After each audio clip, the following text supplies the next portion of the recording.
अब bank chequebook की ज़रूरत नहीं होगी, क्योंकि चेक काट कर भुगतान करने की आपको नौबत ही नहीं आएगी। नहीं ज़रूरी होगी बैंक की पासबुक कि आपको पैसे का हिसाब किताब रखने में सुविधा होगी, वैसी नौबत ही नहीं आएगी। अगर मैं आपको कहूँ कि अब बैंक ही नहीं रहेंगे जिसको आप बैंक समझते हैं, तो आपको हैरानी होगी, डर भी लगेगा। कल्पना कीजिए बैंकिंग सर्विस के समानांतर एक नई व्यवस्था आ जाए, जिसमें ना तो वकील की जरूरत, ना ही अकाउंटेंट की, ना बैंकर्स की, ना इमिग्रेशन अधिकारियों की, ना ही सरकारी अधिकारियों की, और देश में ट्रांजैक्शन जारी रहे।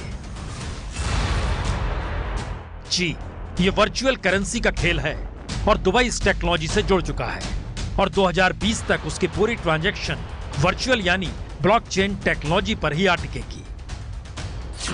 डिजिटल पासपोर्ट के जरिए दुबई इंटरनेशनल एयरपोर्ट पर ब्लॉकचेन सिक्योरिटी मिलेगी। तमाम रियल एस्टेट या संपत्ति से जुड़े ट्रांजैक्शन ब्लॉकचेन के जरिए होंगे।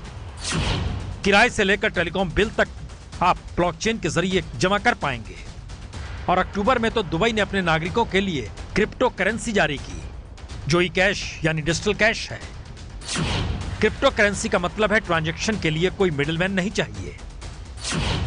माइक्रोसॉफ्ट, आईबीएस, सिस्को और क्रिप्को सरीखे 46 कंपनियां ब्लॉकचेन टेक्नोलॉजी से जुड़ चुकी हैं। और अब असल सवाल है कि आखिर इसकी जरूरत दुबई को ही क्यों पड़ी, और क्या भारत भी आने वाले वक्त में इसी रास्ते पर जाने की तैयारी कर रहा है। दुबई का कहना है उसने तकरीबन 1 करोड़ दस्तावेजों को ब्लॉकचेन टेक्नोलॉजी में डाल दिया है, जिससे दुबई ने 2.5 करोड़ लोगों के काम के घंटे बचा लिए और $1.5 मिलियन टैक्स भी बचा लिया। और दुबई के डायरेक्टर जनरल डॉक्टर आयशा बिन बिशर के मुताबिक उनका मिशन है दुबई दुनिया में सबसे अलग हो, एक लिहाज से हैप्पीएस्ट सिटी ऑफ अर्थ हो, जहां कोई कागजी काम ना हो तो फिर फ्रॉड भी ना हो। और दुबई का टारगेट 2020 का है, और भारत भी क्या 2020 तक इस दिशा में बड़े पैमाने पर बढ़ना चाहता है। ब्लॉकचेन का मतलब साफ है, ना ही रहेगी बैंक, ना ही रहेंगे बैंकर, ना ही रहेंगे मिडलमैन जो आपको ट्रांजैक्शन में मदद करते हैं। यानी एक ऐसी वर्चुअल व्यवस्था जिसमें बागडोर होगी सरकार के हाथ में, वही रखेगी आपके पाए पैसे का हिसाब। बैंकर गायब यानी रोजगार गायब।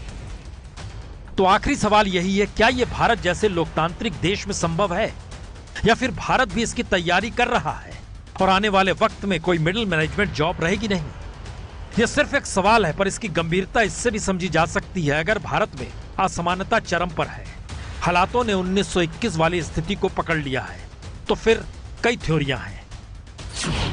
मसलन असमानता बढ़ेगी तो समाज में असंतोष बढ़ेगा।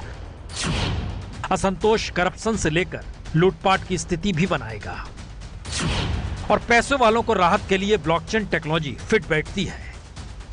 और आखिरी थ्योरी यही है, जब ब्लॉकचेन ट्रांजैक्शन शुरू हो जाएगा तो फिर किसी तरह का कोई फ्रॉड होगा भी नहीं।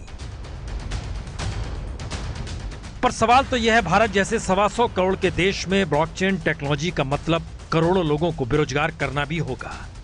तो क्या भारत इस दिशा में बढ़ेगा? हो सकता है, क्योंकि जिस रास्ते मोदी सरकार निकली है उसमें हर पैसे पर निगाह सरकार रखना चाहती है, डिजिटल भारत बनाना चाहती है, फ्रॉड से भारत परेशान है। तो ऐसे में रास्ता यही बचता है जिसे दुनिया अपना रही है। ये है एबीपी न्यूज, आपको रखे आगे।